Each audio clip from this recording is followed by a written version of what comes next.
Come closer. The shadows have missed you, and tonight they have a new story to tell. Welcome to Scary Stories After Dark.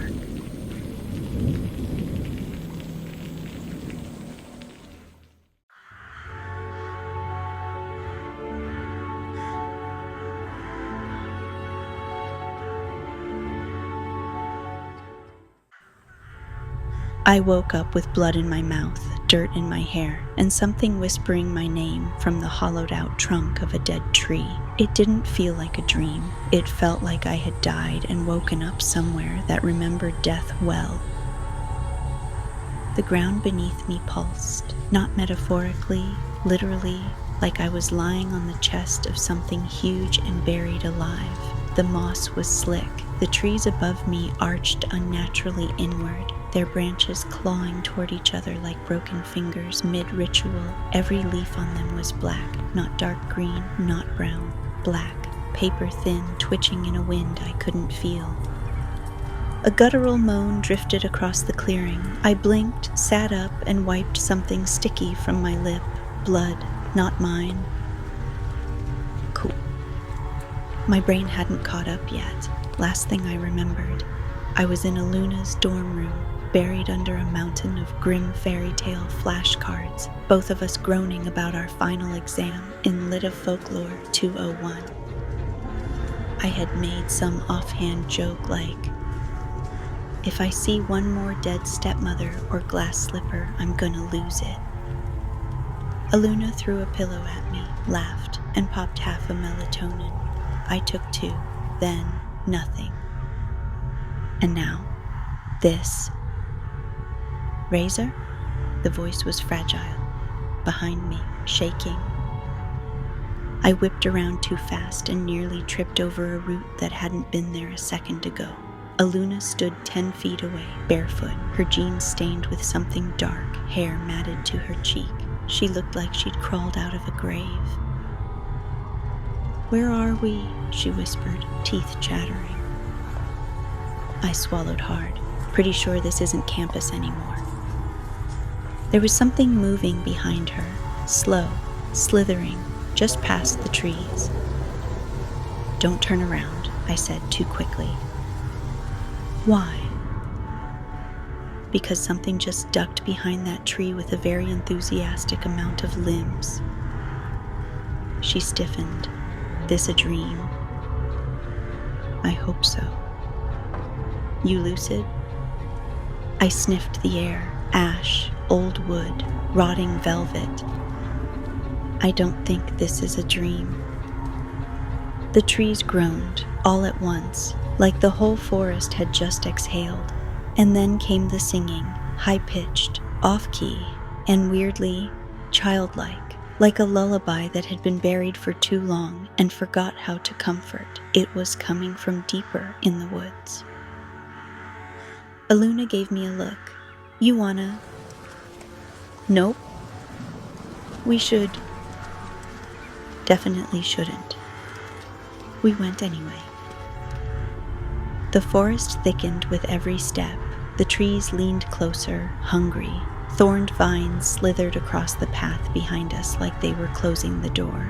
The further we walked, the more the color drained from the world. Nothing looked real. Everything looked old, forgotten, haunted by its own memory. And then we saw it, a castle. Shattered, half-sunken, twisted with roots and thorns so thick they looked like veins. It looked alive. Its tower jutted through the sky like a cracked tooth. The windows wept dark water. Black crows sat perched on every ledge, staring directly at us. At its base, a stone courtyard, overgrown and silent. In the center, a glass coffin. Inside, a girl. Her hair was gold, her skin pale, lips parted, breathless, eyes wide open, unblinking, and she was smiling. Aluna stopped cold. "Is that?" "Sleeping Beauty," I breathed. "She's supposed to be asleep." I took a step closer. The coffin wasn't sealed. It was cracked from the inside. Fingernail marks clawed across the glass. Aluna nudged me. Razor? I turned toward her and froze. Behind the coffin, just beyond the thorns, something stood. Not a person, a shape, tall, thin, draped in rotting fabric that fluttered without wind. Its face was a mask of stitched leather, mouth wide, stretched like it had been carved into a smile and sewn shut. One hand was bone, the other held a crooked spindle, dripping black. It raised the spindle, the trees screamed, and the story began. The castle didn't breathe. It seethed. Its walls pulsed faintly under layers of moss and crawling ivy, like something inside them was still alive, or worse, waking up. The thorns around its gate weren't just vines. They were ribbed, barbed, almost skeletal. Some had bits of cloth and long strands of hair tangled in them. Aluna and I hadn't spoken in 5 minutes. We didn't have to. There was no sarcasm left to buffer the fear clawing at our throats, only that low whisper of dread in our bones, the kind of fear that said, "Don't move, don't speak, don't blink." We'd left the coffin behind. The girl inside was still smiling, and her eyes still hadn't closed. Ever since we turned away, I'd felt like she was watching the back of my skull. The castle doors loomed in front of us, heavy oak carved with grotesque symbols that didn't belong in any version of Grimm I'd ever studied. They looked older, primordial. I reached for the iron handle. Aluna grabbed my wrist. "What if we just don't?" "We're already in it," I whispered, "and the longer we stay out here, the more I feel like the forest wants to wear us like skin." She swallowed hard. "You always did have a way with words." The door creaked open. It wasn't loud. It sounded like a sigh, like the castle had been waiting. Inside, everything was rotting velvet and warped wood. A throne room stretched before us, flooded with moonlight that didn't match the sky outside. The windows bled shadow. Dust hung motionless in the air like it was trapped in a spell. Tattered curtains danced without wind. The scent hit me next. Lavender turned sour, perfume left too long on a corpse. "Are we in the curse?" Aluna asked under her breath. I nodded slowly. "We're in the part after the fairy tale ended, the part no one ever reads." A massive spiral staircase wound up toward the ceiling, and halfway up it, movement, something gliding, pale, inhumanly slow. We ducked behind a crumbling pillar, breath held. A woman in a shredded nightgown descended one step at a time. Her bare feet left faint black footprints on the marble. Her head lolled. Her eyes were rolled back white, mouth slack, drooling something dark. But it wasn't just her.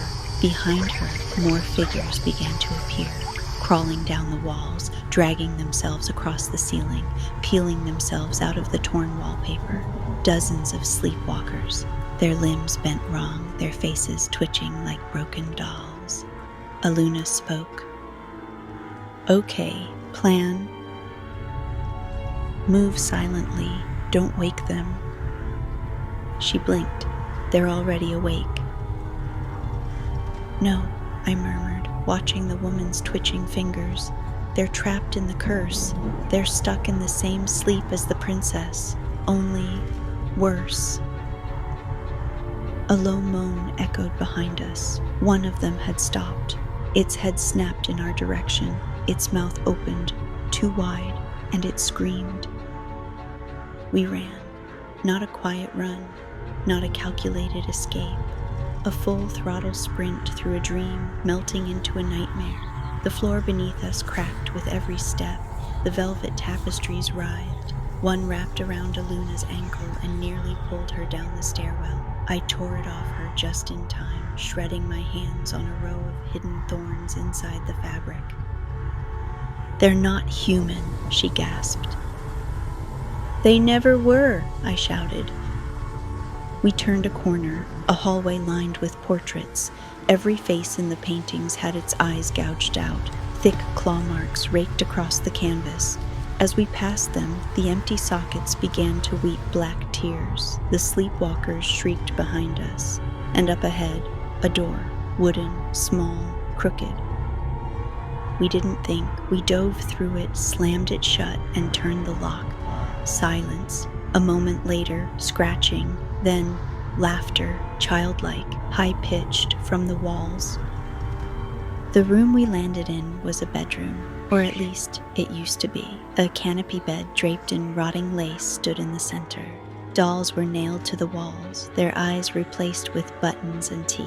The mirror above the dresser was cracked, but not from impact, from the inside out. On the wall above the bed, "Do not wake her" was carved into the stone over and over in dozens of different handwritings. Aluna stood frozen, pointing to the bed. A figure lay under the sheets, blonde hair, stiff hands folded over her chest, eyes wide open and smiling. Aluna backed up toward me. "Razor, that's her." "No," I whispered, my voice breaking. "That's a copy, a memory." "Then where's the real one?" Something creaked behind us. The mirror, the glass flexed, bent inward like something was pushing from the other side. We stared. A hand, delicate, porcelain-skinned, burst through. Then the second, then her face, Sleeping Beauty. Only she wasn't sleeping anymore, and her smile stretched too wide. Her teeth were the wrong shape. The mirror shattered as she lunged out, crawling upside down across the ceiling. We screamed, and the room exploded into thorns. The forest didn't let them go, even after they escaped the castle, clothes ripped, hands bleeding, faces pale from the memory of the crawling girl with glass eyes. The trees never gave them sky. The further they walked, the more the branches knotted above them, thick like veins, blocking the sun. Or maybe there was no sun anymore. Maybe it had blinked out the second they stepped through the castle doors. Neither of them spoke for a long time.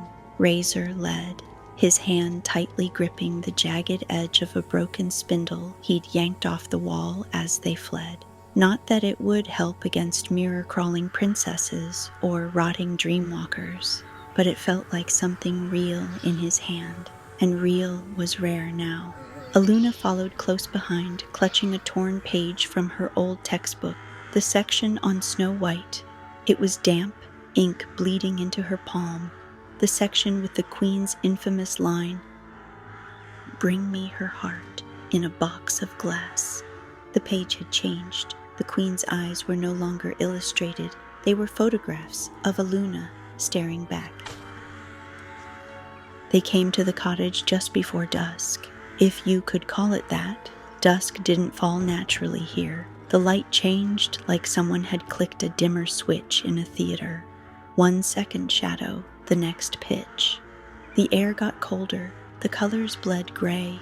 The house was crooked, tiny, almost cartoonish. Razor stopped and narrowed his eyes. "The Seven Dwarves place?" "I guess," Aluna said, peering at the squat doorway. "Looks cute." That's when they noticed the door was already open. It swung slowly inward, groaning. "Okay, nope," Razor muttered. "I've seen enough horror movies to know that's a no-go." But something inside called to them, not a voice, a pull, like gravity, like hunger.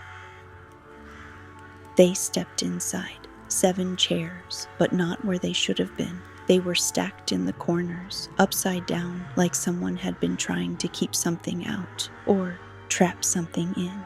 A table sat broken across the floor, its legs snapped like bones, and in the corner, a porcelain doll, life-sized, sitting in a chair too small for it, eyes painted on, lips sewn shut with black thread. Razor took one look and said, "Nope, you see that? That's a cursed object if I've ever seen one." Aluna pointed at the fireplace. "Is that a shoe?" A single red heel sat in the ash, burned around the edges. Then came the drip, something wet coming from the hallway. They followed it, slowly, step by creaking step. The hallway opened into a bathroom, and the tub was full of water and blood. A woman's body floated face up, pale, lips blue, her head lolled against the edge of the porcelain, and her eyes were open, glassy, empty. In her chest, where her heart should have been, was a jagged hole, and inside that hole, an apple, rotting, crawling with worms. Aluna dry-heaved and stumbled back. Razor turned toward the mirror above the sink. In it, he didn't see himself. He saw a tall woman in black, skin stretched tight over her face, eyes bleeding down her cheeks, a crown made of rib bones and iron. She was holding a knife, and she was right behind him. He spun, nothing there, the mirror shattered. Aluna grabbed his arm. "We're leaving, now." But the second they stepped out into the hallway, the door slammed shut behind them. The cottage shifted. Suddenly, it wasn't cute. It was alive, wood twisted, wallpaper peeled in long strips that revealed raw, pulsating muscle underneath. The doll from the front room was gone, and something creaked upstairs. A soft, dragging step, then another, then a hum. A woman's voice, sweet, cold. "Mirror, mirror." Razor yanked Aluna back toward the front door. It was gone, just a wall, painted red. On the wall. Another step, closer. From the stairwell, a long shadow stretched toward them like a claw. "Who's the fairest?" The air grew thick, sour with rot. "Of them all." A woman appeared at the top of the stairs, but not all at once. Her face came first, sliding out of the dark like a mask. Pale, ageless, smiling too much. Her body followed unnaturally, spine clicking as she moved like a puppet hung on invisible string. And in her hands, a box of glass, inside it a heart, still beating. Razor pushed Aluna behind him. "Run." "To where?" "Anywhere but here." The queen tilted her head and screamed. The windows exploded inward, shards flew like teeth, 100 voices whispered in the walls. The doll's face appeared in every corner. Razor and Aluna tore through the kitchen as vines wrapped around the door frame, trying to pull them back in. They dove through a cabinet door, into darkness, falling, screaming, spinning, and landed hard in a pile of soot and cold ashes. They were outside again, somewhere else. The cottage was gone. The trees were taller now, blacker, leaning in closer, and ahead of them, just barely visible in the mist, a staircase made of bone, leading into a grand ballroom where the chandeliers dripped blood and the music had already started. The first thing they heard was the waltz, elegant, spiraling, wrong. Each note echoed like it had been pressed from bone and played by a violin strung with sinew. There was no orchestra, just sound, bleeding from the air like the music had been stitched into the seams of the world. Aluna stood slowly, brushing soot from her jeans. Her hands trembled, her eyes glassy. "Where are we now?" Razor didn't answer right away. He was staring up the staircase, the bone staircase, each step carved perfectly, bleached white, polished to reflect the crimson moon overhead. At the top, a ballroom loomed, golden light flickering inside, and shadows dancing, so many shadows. He swallowed hard. "A party. Looks like we're late." Aluna gave him a deadpan look. "Perfect. I didn't bring a dress, or my soul." They climbed. Every step echoed with a crack. Razor tried not to think about what kind of bones they were stepping on. Human? Animal? Dwarves? The answer came when they reached the top, a skull embedded in the final step, still grinning. The ballroom was straight out of a dream someone had while dying. Golden chandeliers swung gently overhead, dripping candle wax like tears. Velvet curtains framed glass windows that looked out into nothing. No forest, no sky, just ink-black void pressing against the panes. Couples danced in circles on the marbled floor, gowns of silk, suits of shadow. Everyone moved perfectly, too perfectly, because they weren't people. They were mannequins, life-sized, faceless, stiff, moving to music that was now slower, sadder, a dirge disguised as elegance. "I hate it here," Aluna whispered. "Same." Then the prince appeared. He glided into view from the far end of the ballroom, dressed in navy and gold, hair too perfect, skin pale like milk left out too long. But it was his eyes that made Razor stop breathing, because they weren't eyes. They were missing, two gaping sockets, hollow, but still seeing. He tilted his head like a puppet on a string, then sniffed the air. He smelled them, then smiled, teeth too white, too sharp. He reached behind his back and pulled out a silver box. Inside, 2 glass slippers, but not ordinary ones. These were filled with something dark, a viscous red liquid sloshed inside with every step he took. "Blood," the prince whispered across the room, low and melodic. "Try them on." Aluna shook her head. "Nope, absolutely not." But the mannequins turned, all at once. They looked at her, without faces, and began to move forward. Jerky, limbs creaking, dresses swaying like body bags. The prince stepped closer. "Try them on." Razor grabbed Aluna's hand. "We're not here to play dress up." "Then you will be made to fit," the prince purred. The mannequins surged, dozens, gliding, dragging. One lunged and grabbed Aluna by the wrist. Razor snapped the spindle piece across its neck and watched the thing explode into ash. 2 more reached for her feet. "No, no, no, no." She kicked one in the face. It cracked open, filled with sawdust and worms. The prince now stood 10 feet away, head tilted, arms spread like a groom waiting for a bride.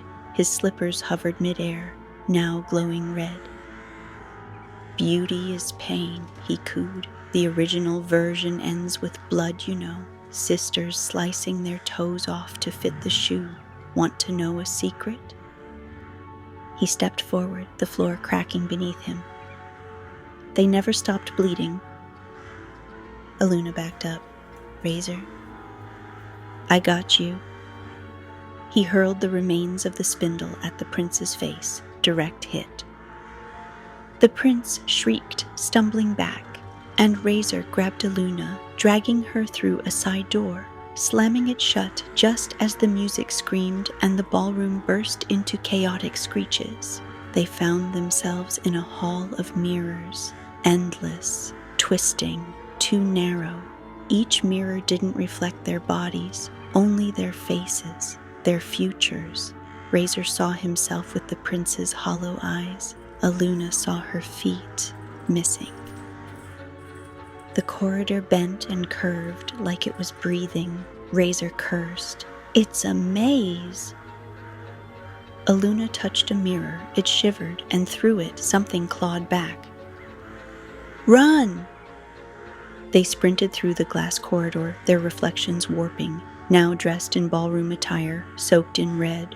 Razor's mirror self was smiling. Aluna's had no mouth. They crashed through the final pane, exploding out into cold, choking air, and landed hard on cracked cobblestone. They were outside again. The ballroom vanished behind them, no longer a palace, just a crumbling ruin, and far ahead, beyond the mists, a gingerbread house, dripping icing, smiling walls, and something hungry watching from the windows. The forest had changed again. Gone were the skeletal trees. Gone was the rot. This place looked sweet, That was the first lie.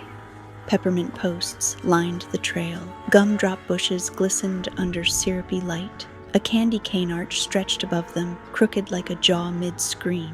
And at the end of the path sat the gingerbread house. Warm, brown walls, frosting shingled roof, melted gum windows. It was perfect. Too perfect. Like something trying very hard to look innocent. Razor stopped walking. "If I eat that house, will I die?" Aluna frowned. "Pretty sure if you breathe near that house, you'll die." The air smelled like sugar and fire. Sweet smoke curled from the chimney, drifting into the sky like the house itself was exhaling. Then they heard it, a voice, small, childlike, singing. "Gingerbread and bone, don't come in here alone. The oven's hot, the witch is sweet, and all she wants is something to eat." Aluna grabbed Razor's arm. "We're not going in there." "We always say that." "And we always do." He nodded. "Yeah, because this place doesn't stop." They stepped through the door, and the house smiled. Inside it was warm, too warm. Walls glistened with sugar glaze. The floors were sponge cake. The stairs were black licorice that squirmed slightly underfoot. Razor tried not to gag. A long hallway stretched ahead, lined with candy skulls nailed to the wall like trophies. Each one had a name carved beneath it. Noah, Lacey, Professor Grimm, Aluna. "Wait," she whispered, voice sharp. "What?"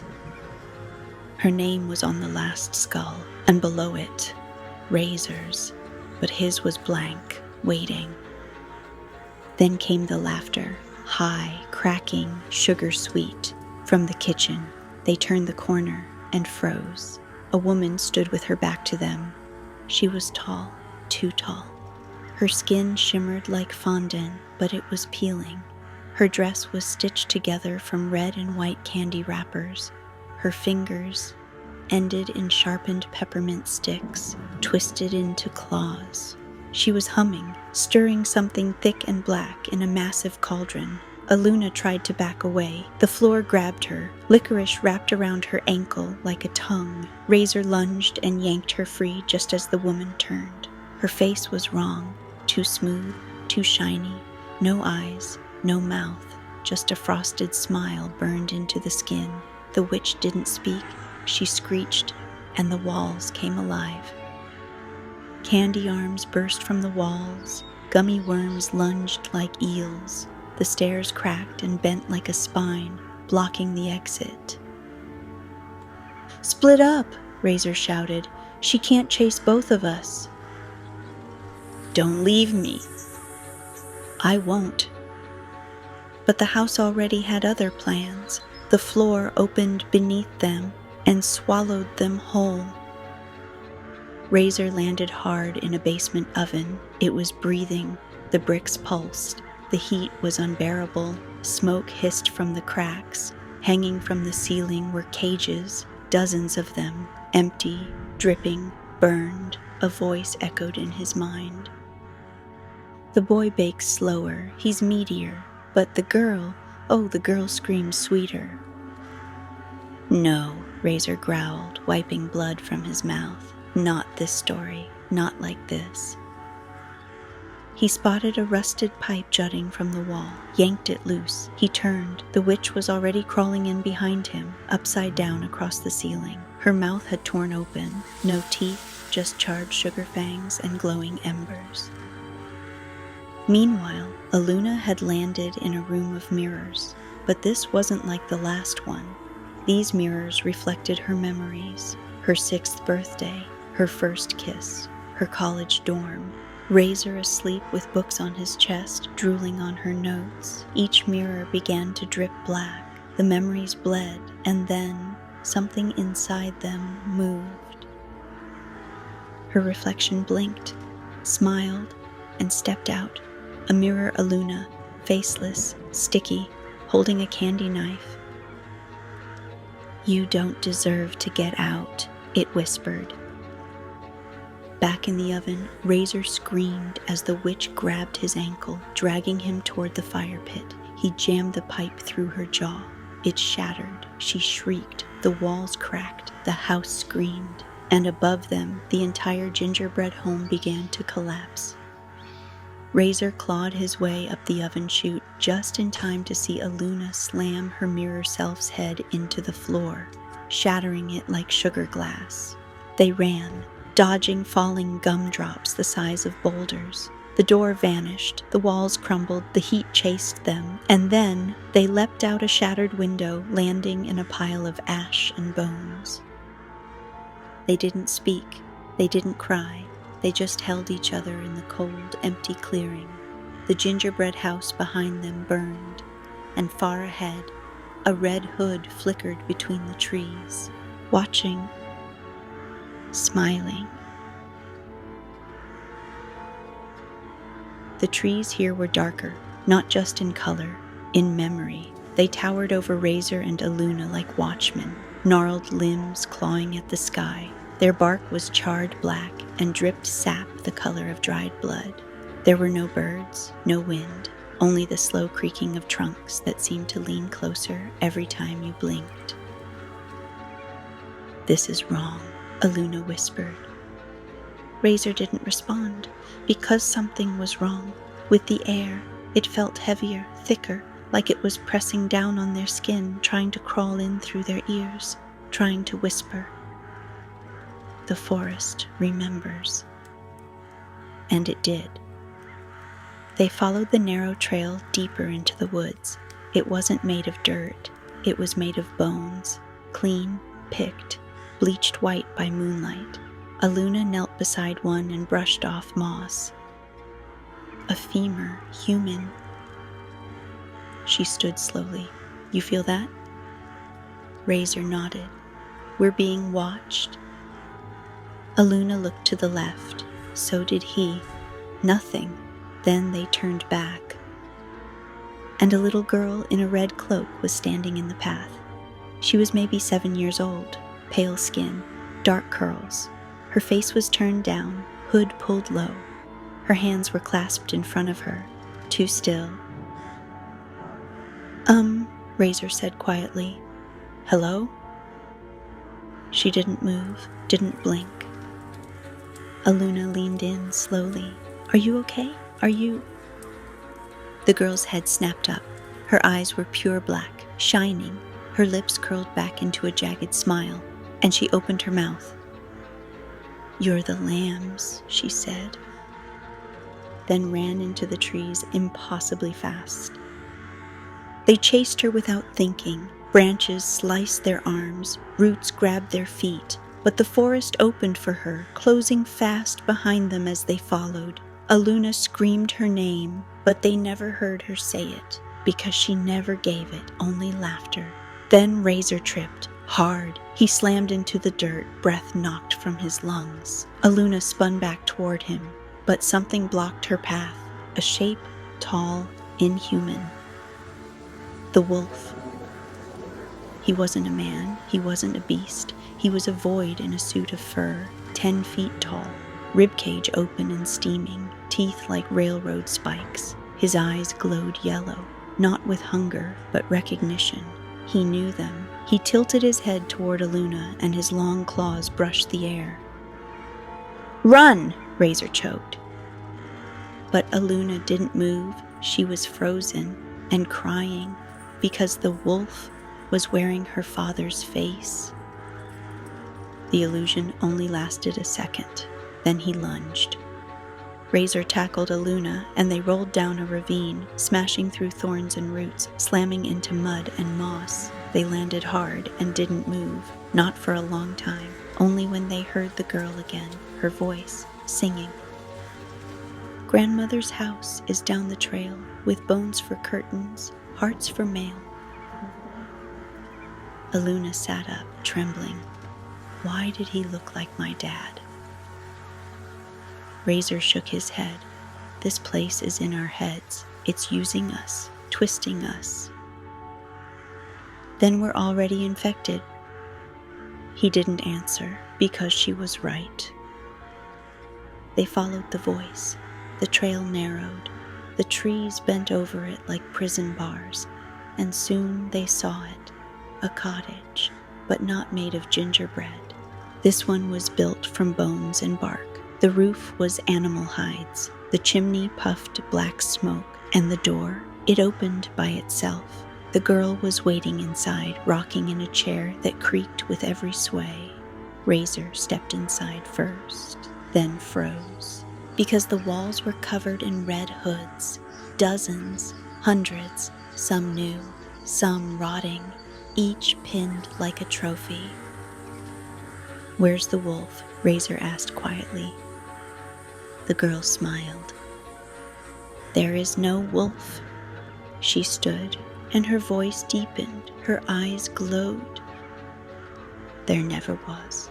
Her skin split, and from within the child, something taller crawled out, a teenage girl now, twisted, taller, her mouth full of razors. She grabbed a hood from the wall and handed it to Aluna.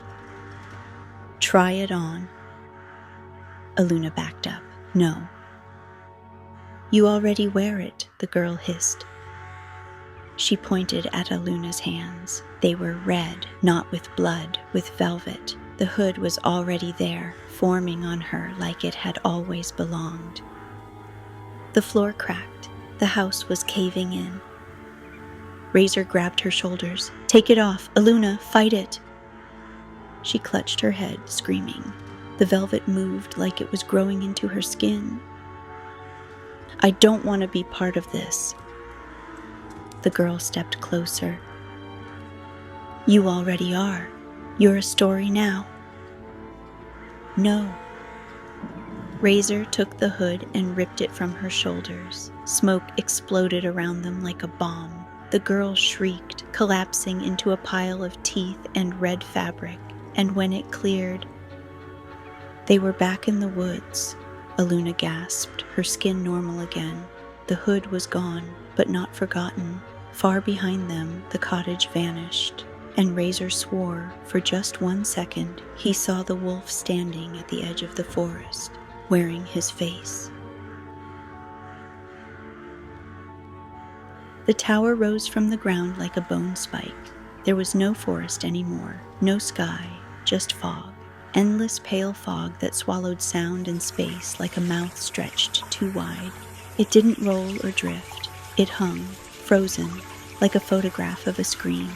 And in the center of that silence stood the tower, twisting, black, windowless, no doors, only hair, miles and miles of hair, tumbling from a single cracked window at the top, long, blonde, and writhing like it had nerves. Aluna stared at it, breath shallow. "It's moving." Razor stepped forward, scanning the base. The hair coiled along the ground like tentacles. "It's not just hair," he muttered. "It's listening." A whisper slid through the fog. "Climb." Aluna flinched. "Come up." "Do we have to?" she whispered. Razor glanced at the horizon. There was nothing else. They climbed. The hair was warm in their hands, too warm, like skin pulled too tight. Razor didn't mention that it pulsed under his grip. He didn't need to. Aluna's face said she felt it too. The higher they climbed, the heavier the air became. The fog thickened. Their hands ached. Razor's breathing turned sharp. Aluna slipped once. The hair caught her. It wrapped around her wrist and didn't let go until Razor screamed at it. And then they reached the top. A window, open but not inviting. They pulled themselves inside, and the hair slithered up behind them like it wanted them to stay. The room inside was small, round, stone walls slick with condensation. A single mirror stood in the center, shattered but still standing. Candles floated in the air, flickering unnaturally, and at the far end, a girl sat in a chair, her back to them. Her hair reached the walls, the ceiling. It twisted like smoke. Her skin was pale as wax, and her dress was gray and sagging, soaked with age. "Rapunzel?" Razor asked gently. The girl didn't move. Aluna stepped closer. Are you trapped? The girl lifted her head slowly and turned. Her eyes were gone.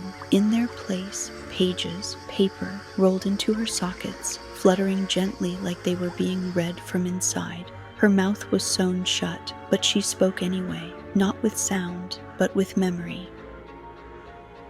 Razor, you lied to your mother before she died. He froze. You told her you forgave her. Aluna turned to him, stunned. Aluna, you were the one who lit the fire. You never told anyone. Her hand covered her mouth. The girl stood slowly, the mirror cracked behind her. This is where stories go to rot. This is where endings are chosen.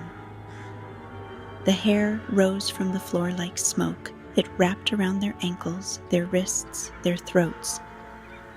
Let us go, Razor screamed, trying to pull free. Let you go, the girl whispered, stepping closer. No, you're too interesting. The tower likes you. Aluna struggled, tears streaking down her face. Why us? Because you still have secrets. You still have hope. And the hair loves hope. It eats it slowly. The strands began to tighten. Razor's vision blurred. Aluna gasped. And then Razor remembered something. The story. Rapunzel. She escaped, but not by climbing. She cut the hair.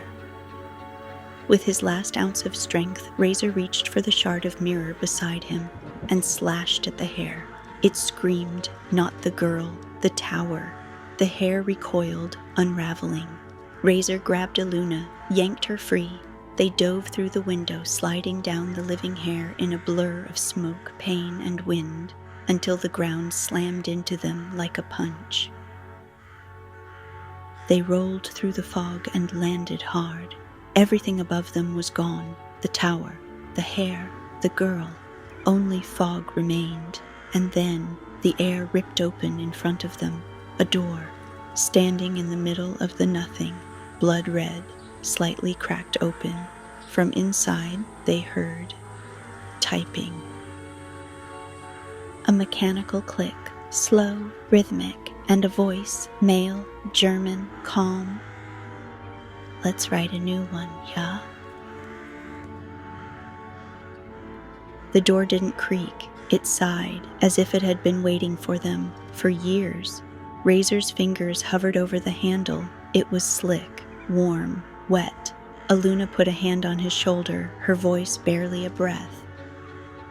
If we open this door, we can't go back. He didn't turn. He whispered, I don't think there's a back anymore. He pushed, and the red door opened itself.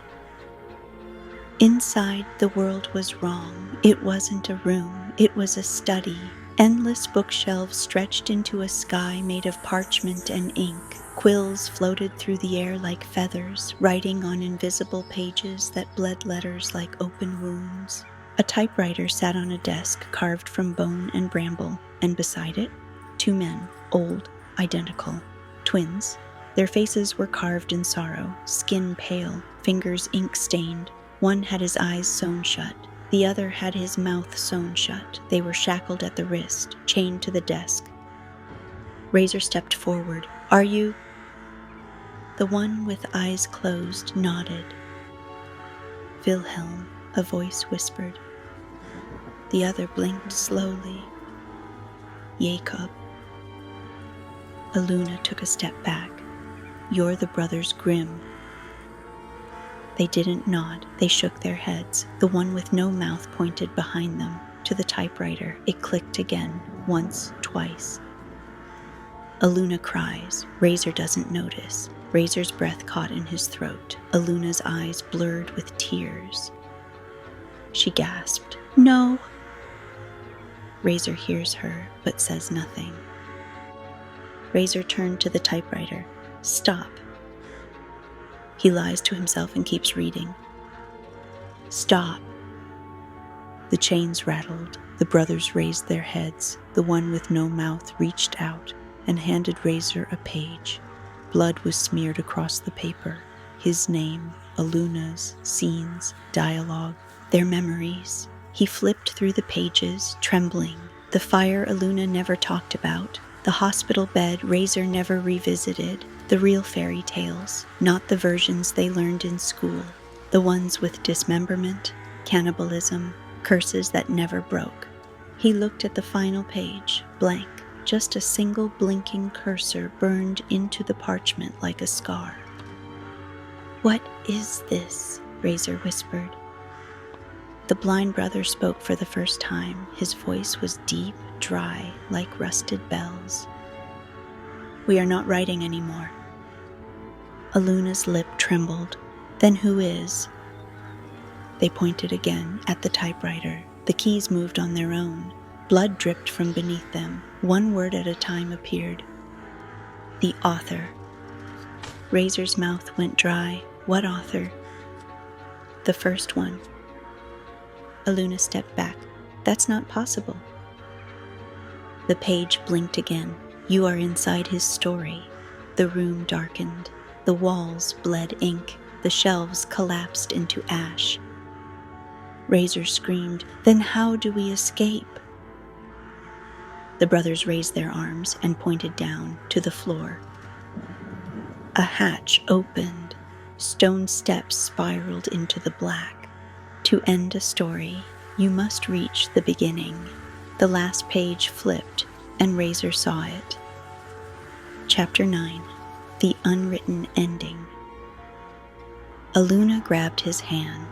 The brothers whispered one last time. "If you read too far, you become the ink." They stepped through the hatch. The door slammed shut above them, and all the lights went out, except for one, a single candle flickering at the end of the path, and beneath it, a book, untitled, waiting, open. The spiral staircase went on forever.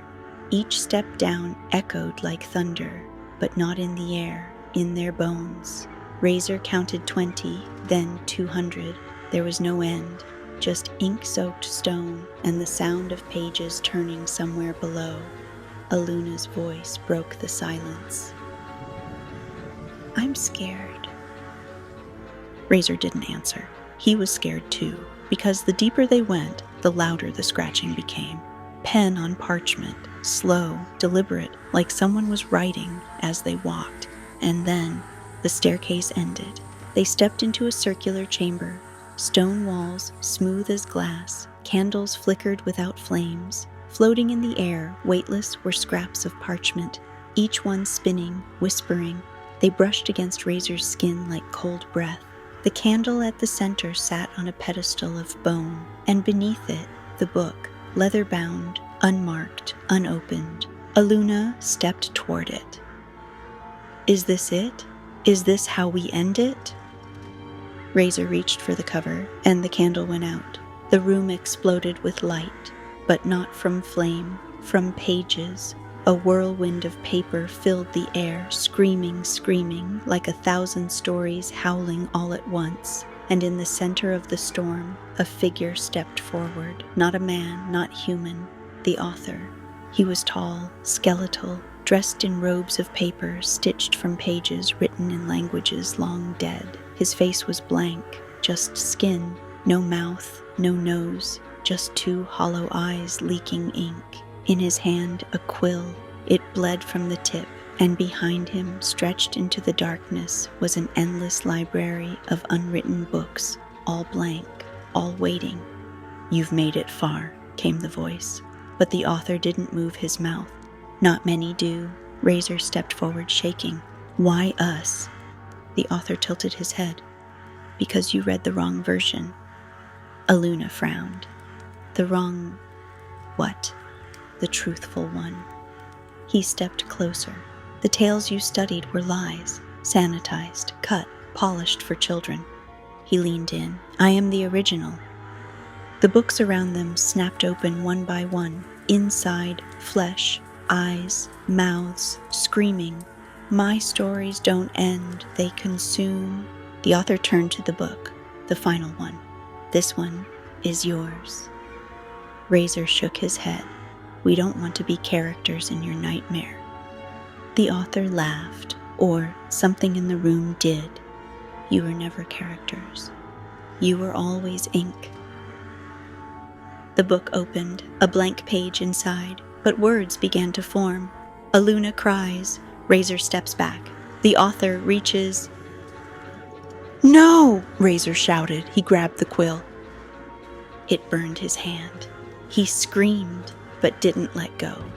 Aluna lunged, grabbed the candle from the pedestal, and drove it through the book's spine. Ink exploded across the room.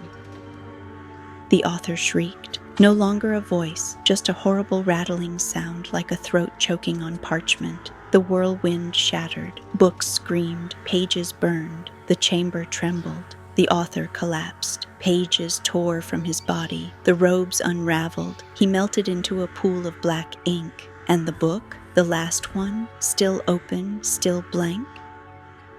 Aluna picked up the quill. It no longer bled. It waited. Razor stared down at the page. One sentence remained. "What happens next is yours to decide." Aluna looked at him. "Do we write our ending?" Razor shook his head. "No." He grabbed her hand. "We don't give this place an ending." They dropped the quill, closed the book, and walked out of the chamber together. They woke up in a library, back at their college, sunlight spilling across stacks of books. The Grimm textbook lay on the table, closed. Their coffee cups were cold. The world was quiet. Razor looked at Aluna. "Was it real?" She didn't answer. She just pointed at her hand, where a line of ink still curled across her palm, like a sentence trying to finish itself. Epilogue. Somewhere, in a room no longer real, a book sits on a pedestal, closed, untouched, waiting, and beside it, a new page begins to write itself. Once upon a time. The ink moves, and the candle flickers, because stories like this, they don't end. They watch. End of story. Or maybe not.